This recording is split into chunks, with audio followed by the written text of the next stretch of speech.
आता आपण स्कार्फ विषयी माहिती घेऊ। हा आहे स्कार्फ, या ठिकाणी आहे ओगल, या ठिकाणी स्कार्फवर स्काउटचं चिन्ह आहे आणि इथं स्कार्फला काय आहे, एक गाठ। ही गाठ आपल्याला अशी सांगते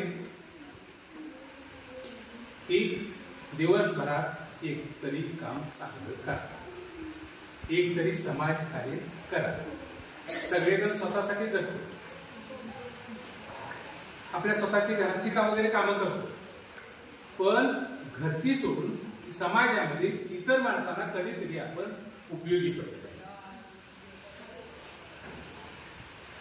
इतरांना मदत केली पाहिजे। आपलं श्रम, आपले कष्ट इतरांसाठी दिवसभरात एकदा तरी लावावं आणि असं एखादं चांगलं काम केल्यानंतर ही गाठ आपण सोडायची। आता उदाहरणार्थ समाजासाठी असं काय काम करता येईल? समजा तुम्ही रस्त्याने चाललेला आणि तिथं एक प्लास्टिकचं कुरकुरे खाऊन पडलेली पिशवी पडलेली आहे रस्त्यावर, हे तुमच्या लक्षात आलं, यावेळी तुम्ही काय करणार? प्लास्टिकची पिशवी उचलून कुठे टाकणार? कचरा कुंडीत टाकणार।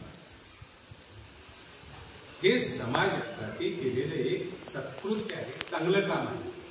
हे काम ज्यावेळी व्यवस्थित तुमचं पूर्ण होईल त्यावेळी तुमची ही गाठ तुम्ही सोडायची। म्हणजे काय, तुम्ही दिवसभरात एक तरी चांगलं काम केलेलं आहे।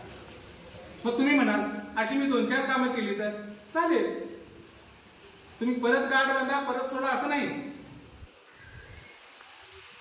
एका दिवसात एक काम चांगलं झालं आता आणि बांधतो आणि एक चांगलं काहीतरी काम झाल्यानंतर परत ती गाठ सोडतो असं नाही। एकदा फक्त गाठ सोडून द्यायची, त्यावेळी ज्यांचा स्काउट मध्ये अभ्यास झालेला आहे ती माणसं नक्की म्हणणार या माणसानं आज काहीतरी सत्कृत्य केलेलं आहे।